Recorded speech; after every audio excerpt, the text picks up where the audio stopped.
जय हिंद दोस्तों। मैं इस वीडियो में क्लास 10th बिहार बोर्ड का ज्योग्राफी का इकाई 5 के बारे में बिहार कृषि एवं वन संसाधन के बारे में जितने भी आपके क्वेश्चन आंसर बनते हैं उन सभी क्वेश्चन आंसर को लेकर के हम आए हैं। अभ्यास से संबंधित सारे क्वेश्चन को हम इस वीडियो में कराएंगे। आप बस इस वीडियो में शुरू से अंत तक बने रहे। आपको लघु उत्तरीय तथा दीर्घ उत्तरीय के जितने भी प्रश्न आंसर बनते हैं, उत्तर बनते हैं, उन सभी प्रश्नों का उत्तर एक ही वीडियो में कवर करा दिया जाएगा और कोशिश किया जाएगा कि आपको यह क्वेश्चन समझ में आ जाए, आपको याद करने में सहूलियत हो, आपको याद हो जाए। तो चलिए हम टॉपिक को स्टार्ट करते हैं। हम अभ्यास के प्रश्न पे आ चुके हैं दोस्त, ठीक है। तो आपका पहला प्रश्न कहा गया है, बिहार में कितने प्रतिशत क्षेत्र में कृषि की जाती है, ठीक है। यानी बिहार की बात पूछा जा रहा है कि बिहार में कितने प्रतिशत क्षेत्र पे कृषि की जाती है, जो कि आपका ऑप्शन आपके सामने दिए गए हैं।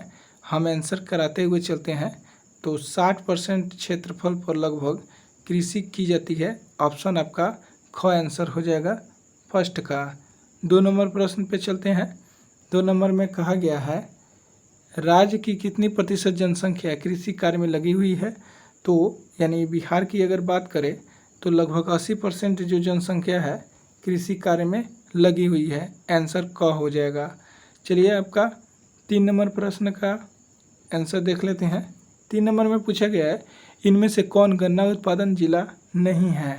गन्ना उत्पादन जिला नहीं है। तो 3 नंबर का आंसर हो जाएगा रोहतास। यानी रोहतास जो है गन्ना उत्पादन जिला नहीं है, ठीक है। 4 नंबर पे चलते हैं। 4 नंबर में कहा गया है, बिहार के जूट उत्पादन में यानी कि वृद्धि हुआ है, स्थिर है, गिरावट हुआ है, क्या हुआ है। तो बिहार में जो जूट के उत्पादन हुआ में गिरावट देखने को मिल रहा है, ठीक है। 5 नंबर प्रश्न में पूछा गया, तंबाकू उत्पादन क्षेत्र है, यानी बिहार में तंबाकू उत्पादन क्षेत्र कहाँ से कहाँ तक फैला है, ठीक है। तो अगर हम तंबाकू उत्पादन क्षेत्र की बात करें तो गंगा के दियारा क्षेत्र तक ये फैला हुआ है। 6 नंबर प्रश्न में पूछा गया है दोस्त, कोसी नदी घाटी परियोजना का आरंभ हुआ था, यानी कोसी नदी घाटी का परियोजना जो है इसकी शुरुआत कब हुआ था। तो आपका यह 6 नंबर प्रश्न का उत्तर हो जाएगा ऑप्शन 1954, जो कि ऑप्शन घ में दिया गया है, ठीक है। आप ये कमेंट बॉक्स में बता सकते हैं कि बिहार का शोक किसे कहा जाता है, ठीक है। तो कोसी नदी को ही कहा जाता है बिहार का शोक। और आप ये बताएंगे कि कोसी नदी का उद्गम स्थल कहाँ है, यानी कि कोसी नदी कहाँ से आती है। 7 नंबर में पूछा गया आपका, गंडक परियोजना का निर्माण किस स्थान पे हुआ है। तो गंडक परियोजना का जो निर्माण हुआ है दोस्त, यह वाल्मीकि नगर में हुआ है, ठीक है। वाल्मीकि नगर जो कि बगहा के पास है, ठीक है। आपका 8 नंबर प्रश्न में पूछा गया है, बिहार में नहरों का सर्वाधिक सिंचाई किस जिला में होती है। यानी कि बिहार में नहरों के द्वारा सबसे ज़्यादा सिंचाई कहाँ पे होती है दोस्त। तो नहरों के द्वारा अगर सिंचाई की अगर बात करें तो ये सबसे ज़्यादा रोहतास में होता है। तो आपका ऑप्शन क हो जाएगा आंसर। आपका 9 नंबर प्रश्न में पूछा गया है, बिहार में कुल कितने अधिसूचित क्षेत्र में वन का विस्तार है। तो कितने क्षेत्र में वन का विस्तार है दोस्त। तो आपका आंसर हो जाएगा ऑप्शन क, यानी कि 6374 यानी 6374 किलोमीटर में वन का बिहार में विस्तार है, जो कि वाल्मीकि नगर क्षेत्र में पूरे बिहार की अगर बात करें तो सबसे ज़्यादा वन पाए जाते हैं। इसके अलावा कैमूर में भी वन पाए जाते हैं। 10 नंबर में पूछा गया है, कुशेश्वर स्थान किस जिला में स्थित है। यानी कि कुशेश्वर जो है बिहार के किस जिला में स्थित है। तो आपको पता ही होगा दोस्त कि जो कुशेश्वर है दरभंगा जिला में स्थित है। तो इसलिए आपका ऑप्शन ख आंसर हो जाएगा। चलिए आपका नेक्स्ट प्रश्न को देख लेते हैं, कांवर झील। यह तो बहुत ही वीवीआई है, आप इसे वीवीआई में कर लेंगे। तो कांवर झील कहाँ है, तो बेगूसराय में है, जो कि आपका ऑप्शन ग में दिया गया है। चलिए आंसर शीट आगे चलते हैं। 12 नंबर में पूछा गया है संजय गांधी जैविक उद्यान किस नगर में स्थित है, यानी कि बिहार के किस शहर में स्थित है। तो आपको तो पता ही होगा कि यह जो है पटना में स्थित है। संजय गांधी जैविक उद्यान पटना में स्थित है। चलिए दोस्त, यदि आप चाहते हैं और भी इससे संबंधित वीडियो देखने के लिए तो आप इसके डिस्क्रिप्शन बॉक्स में जा कर के इससे पहले के सारे सब्जेक्ट का, यानी कि कहने का मतलब है ज्योग्राफी का सारे पार्ट को आप 1, 2, 3 करके देख सकते हैं। और आप इससे संबंधित कोई सुझाव अगर देना चाहते हैं कि नहीं इस पे वीडियो बनाइए या फिर ऐसा बनाइए, तो आप ज़रूर हमें सुझाव देंगे, क्योंकि हर व्यक्ति 100% परिपूर्ण नहीं होता है और आप पता नहीं कैसा चाहते हैं वीडियो बनाना और हम कैसा बना रहे हैं। आपको कैसा अच्छा लगता है उससे अकॉर्डिंग आप ज़रूर बताएंगे तो कमेंट बॉक्स के माध्यम से, तो हम कोशिश करेंगे कि आपको उस पे वीडियो बनाया जाए और उस अनुसार से वीडियो बनाया जाए जो कि आपको हेल्पफुल साबित हो, क्योंकि ये वीडियो आपके लिए ही बनाई जा रही है। तो चलिए हम लघु उत्तरीय प्रश्न की बात कर लें। बिहार में धान की फसल के लिए उपयुक्त भौगोलिक दशाएं का वर्णन करना है। तो चलिए आंसर शीट भरिए। बिहार में यहाँ पे लिखेंगे दोस्त, बिहार में धान की फसलों के लिए उपयुक्त दशाएं निम्नलिखित है। इसमें बिहार के लिए धान की अगर फसल उगानी है तो 20 से 27 डिग्री यानी कि डिग्री सेंटीग्रेड तापमान होनी चाहिए तथा 75 से 200 सेंटीमीटर वर्षा होनी चाहिए। इसके साथ ही मिट्टी कैसी होनी चाहिए, जलोढ़ मिट्टी होनी चाहिए और समतल तथा नीची ज़मीन होनी चाहिए। ये नहीं कि पहाड़ी एरिया होनी चाहिए। ऐसे क्षेत्र में यानी कि ये भूमि क्या होगी, उपयुक्त मानी जाएगी। जलोढ़ मिट्टी क्या है, धान के लिए उपयुक्त मानी जाएगी। आपका अगला प्रश्न में पूछा गया है बिहार में बिहार में दलहन के उत्पादन एवं वितरण का संक्षिप्त विवरण प्रस्तुत कीजिए। तो बिहार में दलहन के उत्पादन के बारे में हम देख लेते हैं। बिहार में दलहन फसलों में जैसे कि चना, मसूर, खेसारी की दाल, मटर, मूंग, अरहर, उड़द तथा कुर्थी प्रमुख होता है। यानी कि बिहार में इन चीज़ों का उत्पादन अच्छे से पैदावार होता है। दलहन उत्पादन में पटना जिला का प्रथम स्थान आता है। यह भी पूछा जाएगा कि बिहार में कौन सा जिला दलहन के यानी कि दाल के उत्पादन में अग्रणी है, यानी आगे है, प्रथम स्थान पे है, तो पटना हो जाएगा। जबकि औरंगाबाद और कैमूर दूसरे और तीसरे स्थान पे आते हैं। आपका अगला प्रश्न में पूछा गया है कृषि बिहार की अर्थव्यवस्था की रीढ़ है, इस कथन की व्याख्या कीजिए। जैसा कि आप जानते हैं दोस्त कि बिहार एक कृषि प्रधान राज्य है। जैसे कि भारत एक कृषि प्रधान देश है, उसी तरह से बिहार भी एक कृषि प्रधान राज्य है। यहाँ की 80% आबादी जो है कृषि पर निर्भर है। झारखंड के अलग हो जाने के बाद बिहार के लोगों के लिए कृषि का महत्व और अधिक बढ़ गया है। कृषि के अलावे यहाँ अन्य रोजगार के साधनों का अभाव है। जैसा कि झारखंड में बोकारो स्टील प्लांट है, जैसे और भी स्टील प्लांट है वहाँ पे। यानी कि भारत से जब अलग हुआ था तो झारखंड में चला गया, जो भी औद्योगिक केंद्र था वो झारखंड में चला गया। इसलिए बिहार क्या हो गया, एक उद्योग विहीन हो गया राज्य। बिहार में कोई बड़ी उद्योग है नहीं, इसलिए जो भी लोग हैं वो कृषि पर आश्रित हो गए। अतः कृषि बिहार की अर्थव्यवस्था का आधार है, यानी कि रीढ़ की हड्डी, रीढ़ मान लीजिए। दोस्तों, हम आशा करते हैं कि ये वीडियो आपको हेल्पफुल लग रहा होगा, इसलिए एक लाइक बटन तो बनता है दोस्त। अगला क्वेश्चन का आ रहा है नदी घाटी परियोजना के मुख्य उद्देश्यों को लिखें। तो नदी घाटी परियोजना के उद्देश्य निम्नलिखित है। आप टॉपिक बना के 1, 2, 3 करके इसे लिख लेंगे। पहला, पन बिजली का उत्पादन करना, यानी कि पानी से बिजली बनाना। दूसरा, बाढ़ मृदा अपरदन को नियंत्रित करना। जैसा कि बाढ़ आ जाएगी, ज़्यादा वर्षा हो जाएगी तो यह डैम क्या करेगा, उसे बांध बनाया गया है तो उसे कंट्रोल करेगा। तीसरा, सिंचाई के लिए सुविधा विकसित करेगा। चौथा, पर्यटक स्थलों के लिए, यानी कि घूमने जो भी आते हैं पर्यटक लोग, उसके लिए उसकी योग विकसित करना। मत्स्य पालन के लिए। अगला है 5वां, मत्स्य पालन के लिए। आपका अगला 17 नंबर प्रश्न है, बिहार नहरों के विकास से संबंधित समस्याओं को लिखना है। यानी बिहार में नहरों से संबंधित समस्या कौन कौन सी है। बिहार में नहरों से संबंधित जो समस्याएं हैं वो निम्नलिखित है। पहला, जल का असमान वितरण, यानी कि जो नहर में होती है जल एक समान नहीं बहता है, कभी ज़्यादा कभी कम, कभी बिल्कुल नहीं बहता है। दूसरा, पूंजी का अभाव है ताकि उस पर कोई मरम्मत हो सके, नहीं हो पाता है। धरातल का स्वरूप भी सही नहीं है। आपका 18 नंबर प्रश्न में पूछा गया है, बिहार के किस भाग में सिंचाई की आवश्यकता है और क्यों। बिहार के दक्षिणी भाग में सिंचाई की आवश्यकता अधिक है, क्योंकि यहाँ नहरों का विकास उतना अधिक नहीं हुआ है। यानी वहाँ पे नदी या फिर नहर, तालाब, कुआं, पोखरा कुछ ऐसा नहीं है जिससे सिंचाई अच्छी तरह से हो सके।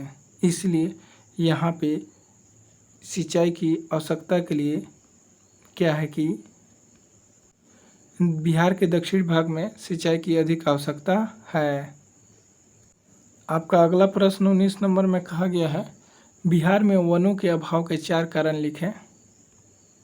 चलिए दोस्त आंसर लिखिए। बिहार में वनों के अभाव के निम्नलिखित 4 कारण इस प्रकार है। आप 1, 2, 3 पॉइंट बना के लिखेंगे। बिहार के बाद अधिकतर वनाच्छादित क्षेत्र का झारखंड में चला जाना, यानी कि वनाच्छादित जो क्षेत्र है वो झारखंड में चला गया है। दूसरा कारण है कृषि एवं निर्मित क्षेत्रों के विस्तार के कारण वनों का विनाश हो जाना, यानी कृषि कार्य के लिए वन को काट के खेत बनाया गया, या फिर और भी कई कार्यों के लिए कृषि के योग्य या फिर जो भी भूमि है उसका इस्तेमाल कर लेना। वनों के जैसे घर बसाने के लिए, गांव बसाने के लिए, शहर बसाने के लिए वनों के महत्व से संबंधित जागरूकता का अभाव है, यानी कि लोग नहीं समझ पा रहे हैं कि वन हमारे लिए कितना उपयुक्त है। अगला कारण है 5वां, वनों की अंधाधुंध कटाई के कारण भी। ये आपके वन के अभाव होने के कारण 4 कारण हो गए। आपका 20 नंबर प्रश्न में पूछा गया है, संक्षिप्त में शुष्क पतझड़ की चर्चा करना है। सो आंसर लिखिए दोस्त। बिहार पूर्वी मध्यवर्ती भाग तथा दक्षिणी पश्चिमी पहाड़ी भागों में इस प्रकार के वनों का विस्तार है। कैमूर और रोहतास जिला में इसका अधिक विस्तार है, यानी कि इसका विस्तार सबसे ज़्यादा कहाँ है, कैमूर तथा रोहतास में। यहाँ के प्रमुख वृक्ष जो है खैरा का वृक्ष है, जैसा कि आप देख पा रहे हैं, बहेड़ा के वृक्ष है, पलास के वृक्ष है, महुआ का वृक्ष है, अमरतलाश की वृक्ष है तथा शीशम, नीम, हरे इत्यादि की वृक्षें वहाँ पे पाई जाती है। आपका अगला 21 नंबर प्रश्न में पूछा गया है, बिहार में ऐसे जिलों का नाम बताना है जहाँ वन विस्तार 1% से भी कम है।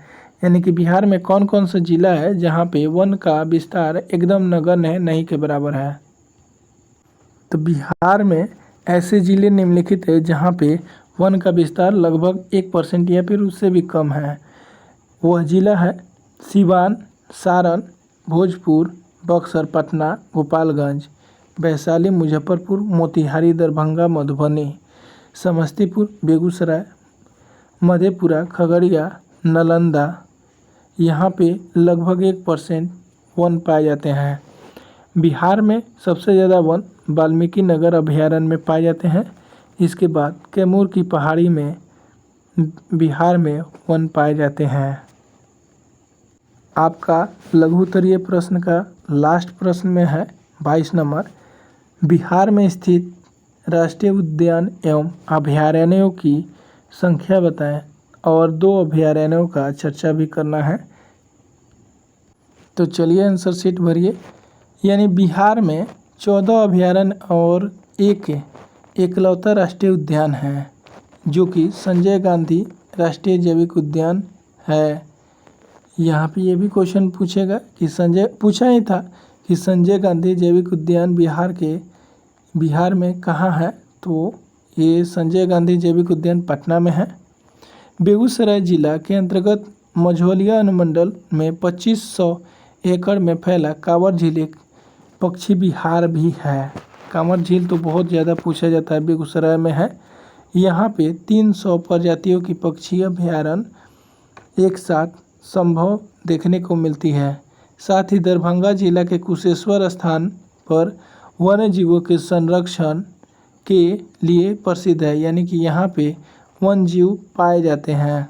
तो ये रहा दोस्त आपका लघु उत्तरीय प्रश्न का 10 प्रश्न, जो आप इस प्रकार से क्वेश्चन आंसर को देखें।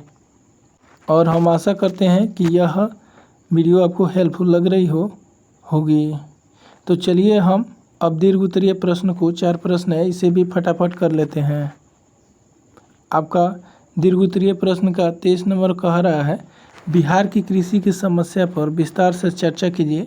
तो चलिए इसके बारे में भी हम चर्चाएं कर लेते हैं।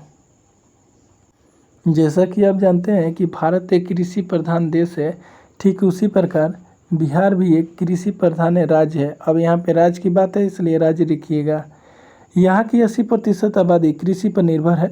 झारखंड के अलग हो जाने के बाद बिहार के लोगों के लिए कृषि का महत्व अधिक बढ़ गया, क्योंकि इससे पहले के क्वेश्चन में हम इसका आंसर काफ़ी अच्छे तरीक़ा से डिफाइन किए हैं। इसलिए कृषि का महत्व अधिक बढ़ गया है, परंतु यहाँ की कृषि निम्नलिखित समस्याओं से जूझ रही है। अब इन कारणों को आप लिख लेंगे पॉइंट बना के। कृषि का परंपरागत तरीका, यानी कि पहले जैसे कृषि लोग करते थे, सिर्फ उसी पे अड़िग है कि नहीं ऐसे ही करेंगे हम।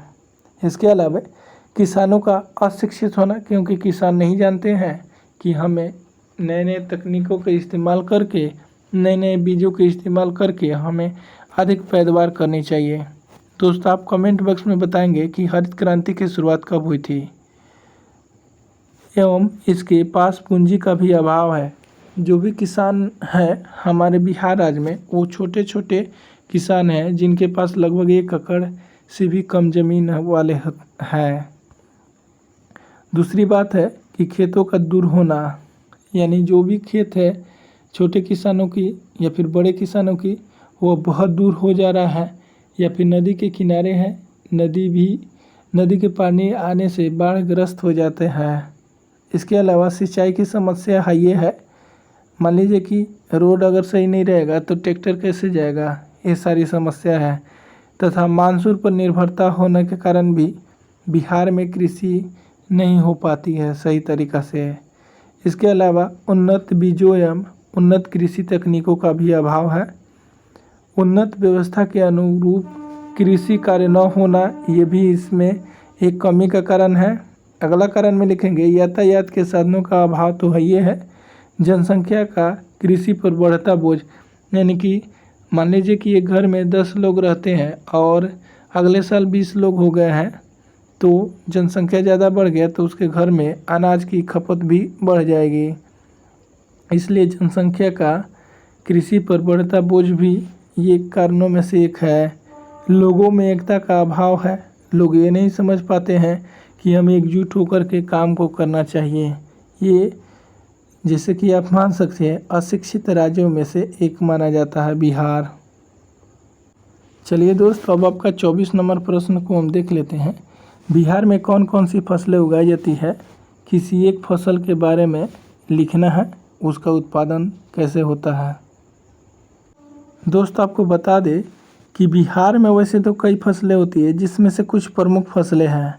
बिहार की प्रमुख फसलों में धान, गेहूँ, मक्का, जौ, गन्ना, तंबाकू, मड़ुआ, ज्वार, बाजरा, तिलहन, दलहन इत्यादि ये सारे फसलें प्रमुख रूप से उपजती है, यहाँ पे होती है। आपको बता दें कि बिहार में किसी तरह से कोई भी अन्न फेंक भी दिया जाता है तो भी वो हो जाता है, क्योंकि यहाँ की मिट्टी जो है जलोढ़ मिट्टी पाई जाती है। और जलोढ़ मिट्टी उपयुक्त होती है क्योंकि इसमें नाइट्रोजन तथा फास्फोरस जैसे जो एक फसल के लिए चाहिए, इसमें पाया जाता है। नाइट्रोजन की मात्रा सबसे ज़्यादा होती है। इसके अतिरिक्त सब्जियां, फल फूल की भी बड़े पैमाने पे बिहार में कृषि होती है। अब बात कर लेते हैं किसी एक फसल के बारे में, धान के बारे में। तो धान, जिसे इंग्लिश में पैडी बोला जाता है, धान बिहार की खाद्य फसलों में से महत्वपूर्ण फसल है जो कि महत्वपूर्ण स्थान रखता है। भईद यानी यहाँ पे कह रहा है कि भदई का मतलब हुआ कि भादों में बोई जाने वाली फसल, यानी कि अगहनी गर्मा धान की 3 फसलें उगाई जाती हैं। इनकी खेती राज्य के सभी भागों में की जाती है। उत्तरी तथा पूर्वी भागों में भदई धान की खेती होती है, जबकि अगहनी धान की खेती पूरे राज्य में की जाती है। आगे बात करें हम, धान का सबसे अधिक उत्पादन पश्चिम चंपारण यानी कि बिहार के पश्चिमी चंपारण जिला, रोहतास जिला, औरंगाबाद जिला में होता है। ऐसे भी आपसे क्वेश्चन में पूछा जा सकता है कि बिहार के किस जिला में सबसे ज़्यादा धान का उत्पादन होता है, तो पश्चिमी चंपारण में होता है। इसके अलावा रोहतास, औरंगाबाद में भी होता है। इन तीनों जिलों में बिहार का 18% धान का उत्पादन हो जाता है। पहले स्थान पर पश्चिमी चंपारण है, जबकि दूसरे तीसरे स्थान पे रोहतास और औरंगाबाद है। तृतीय स्थान पे क्षेत्रफल की दृष्टि से रोहतास का स्थान आता है और उसके बाद में अव्वल है, यानी कि रोहतास अव्वल है। 2006-07 में अगर यहाँ पे बात करें तो 33 से 54 लाख हेक्टेयर भूमि पर लगभग 50 लाख टन धान का उत्पादन किया गया था। चलिए दोस्त, अब आपका नेक्स्ट प्रश्न पे हम आ गए हैं। 25 नंबर प्रश्न में कहा गया है, बिहार के मुख्य नगदी फसल, बिहार के मुख्य नदी घाटी परियोजना, यहाँ पे नदी घाटी परियोजना कह रहा है, का नाम बताएं एवं सोन अथवा कोसी परियोजना के बारे में प्रकाश डालें, यानी उसके बारे में आपको लिखना है। चलिए दोस्त, आंसर भरिए। बिहार के मुख्य नदी घाटी परियोजना निम्नलिखित है। पहला सोन नदी घाटी परियोजना, दूसरा गंडक नदी घाटी परियोजना, तीसरा कोसी नदी घाटी परियोजना, चौथा दुर्गावती नदी घाटी परियोजना, इसे दुर्गावती जलाशय परियोजना के नाम से भी जाना जाता है। चौथा नंदन बहुआ परियोजना, पांचवा बागमती परियोजना, छठा बनरास जलाशय परियोजना शामिल है। अब थोड़ा सा इसके बारे में और महत्वपूर्ण तरीक़ा से देख लेते हैं। पहला सोन नदी घाटी परियोजना, यह बिहार की सबसे पुरानी और पहली नदी घाटी परियोजना है। यानी कि ये भी क्वेश्चन में पूछेगा कि बिहार की सबसे पुरानी नदी घाटी परियोजना कौन है, तो सोन नदी घाटी परियोजना है। और पहली नदी घाटी परियोजना में से पहली मानी जाती है। इसका विकास अंग्रेजी सरकार ने अपने फ़ायदे के लिए 1874 ईस्वी में सिंचाई कार्य के लिए किया था। इससे डेहरी के पास में पूरब एवं पश्चिम की ओर नहरें निकाली गई है। इस परियोजना से पटना, गया, औरंगाबाद, भोजपुर, बक्सर, रोहतास इत्यादि जिलों में सिंचाई की जाती है, जिससे इस क्षेत्र में धान की खेती अधिकतम होती है। इसी कारण इस क्षेत्र को बिहार का चावल का कटोरा कहा जाता है। ये बहुत ही इम्पोर्टेंट क्वेश्चन है कि बिहार में चावल का कटोरा किसे कहा जाता है, तो आपको याद रहनी चाहिए कि सोन नदी घाटी परियोजना को बिहार में चावल का कटोरा कहा जाता है। आप कमेंट बॉक्स में लिखेंगे को बिहार का अशोक किस नदी को कहा जाता है। दूसरा बात करें हम कोसी नदी घाटी परियोजना की, तो यह परियोजना नेपाल, बिहार और भारत सरकार के सामूहिक प्रयास का फलस्वरूप इस परियोजना को बनाया गया है। इसका मुख्य उद्देश्य नदियों के बदलते मार्ग को रोकना है, यानी कि बाढ़ को कंट्रोल करना है, तथा उपजाऊ भूमि की बर्बादी पर नियंत्रण करना है, यानी कि उपजाऊ भूमि को नदी काट न ले जाए, उसको बचाना है। इसके अलावा भयानक बाढ़ से क्षति पर रोक लगाना है, जल से सिंचाई का विस्तार यानी कि पनबिजली का उत्पादन करना, साथ ही मत्स्य पालन तथा नौकारोहण एवं पर्यावरण संतुलन बनाना है। इस परियोजना को कई चरणों में पूरा किया गया है। पहले चरण में मार्ग परियोजना यानी कि मार्ग परिवर्तन पर नियंत्रण है तथा बिहार नेपाल सीमा पर स्थित हनुमान नगर स्थान पर बैराज का निर्माण किया गया है, जो बाढ़ के नियंत्रण के लिए दोनों ओर तटबंधन का निर्माण करता है। पूर्वी एवं पश्चिमी कोसी नहर एवं इसकी शाखाओं का निर्माण इसी में शामिल है। पूर्वी नहर तथा इसकी प्रमुख सहायक नहरों के द्वारा 14 लाख एकड़ भूमि में सिंचाई की जाती है। इसमें पूर्णिया, सहरसा, मधेपुरा और अररिया जिला में से सिंचाई की जाती है। पश्चिमी नहर में नेपाल एवं बिहार के मधुबनी एवं दरभंगा जिला में सिंचाई की जाती है। चलिए दोस्त, आपका 25 नंबर प्रश्न हमने बता दिया है, जो कि आपका अब लास्ट क्वेश्चन है 26 नंबर। बिहार में वन्य जीवों को संरक्षण पर विस्तार से चर्चा करना है। ये वन्य जीव संरक्षण क्यों जरूरी है? तो जैसा कि आप जानते हैं कि बिहार में वन्य जीव संरक्षण क्यों जरूरी है, क्योंकि वन्य जीव बचे रहेंगे तो हमारे लिए फ़ायदेमंद होगा। वैसे इसका आंसर आप लिख लेंगे, बिहार में वन्य एवं वन्य प्राणियों के संरक्षण के लिए आदिकाल से कई रीति रिवाजों का प्रचलन है। कई धार्मिक अनुष्ठान तो वृक्षों के नीचे ही किए गए हैं। आज भी हमारे यहाँ नीम के पेड़ की पूजा होती है, तुलसी के पेड़ की पूजा होती है इत्यादि। पीपल के पेड़ की पूजा होती है, कई पेड़ों की भी पूजाएं होती है।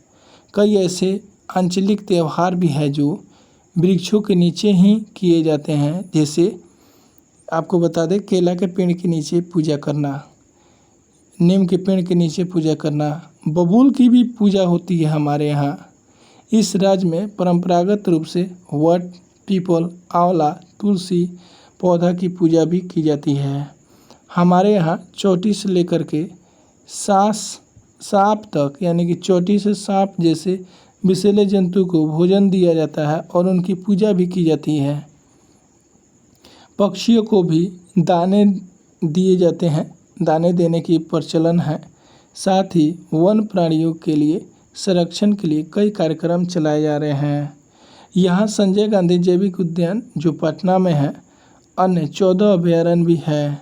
इसमें से बेगूसराय जिला के अंतर्गत कांवर झील, दरभंगा जिला के अंतर्गत कुशेश्वर स्थान पर ये है। वन एवं वन्य प्राणियों के संरक्षण के लिए कई संस्थाएं भी कार्यरत है, जिसमें वन पर्यावरण एवं जल संसाधन विकास विभाग प्रमुख है। इसके अतिरिक्त इस क्षेत्र में कई स्वयंसेवी संस्थाएं भी काम कर रही है, जैसे प्रयास, तरु मित्र और भागलपुर में मंदार नेचर क्लब इत्यादि ये संस्थाएं भी काम कर रही हैं। दोस्त, हमने लेसन 5 का बिहार कृषि एवं वन संसाधन से संबंधित जितने भी आपके क्वेश्चन आंसर बने हैं, उन सभी क्वेश्चन आंसर को हमने ठीक कराने का प्रयास किया है और किया भी है। दोस्त, यदि आपको यह वीडियो हेल्पफुल लगा हो तो एक लाइक तो बनता है, एक लाइक ज़रूर कहेंगे, एक लाइक तो ज़रूर आप करेंगे दोस्त, और अपने दोस्तों के पास शेयर भी करेंगे।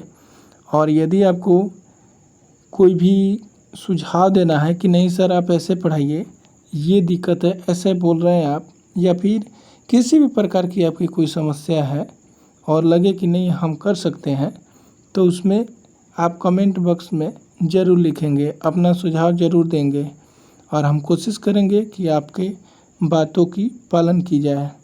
तो चलिए हम फिर मिलते हैं एक नए वीडियो के साथ, एक नए जोशो और जुनून के साथ। ठीक है दोस्त, अगली वीडियो में। और आपको बता दें दोस्त कि यदि आप बिहार बोर्ड की तैयारी कर रहे हैं तो आगे चल के जैसे एग्ज़ाम नज़दीक हो जाएगा तो उसमें बिहार बोर्ड से संबंधित कई प्रैक्टिस सेट भी इस चैनल पे कराई जाएगी। और इससे पहले कि यदि आप इस वीडियो को नहीं देखे हैं तो इसके डिस्क्रिप्शन बॉक्स में कई वीडियो को दे दिया गया है, आप उसे देख लेंगे। चलिए हम फिर मिलते हैं नेक्स्ट वीडियो में, तब तक के लिए best of luck. Thanks for watching this video. Take care.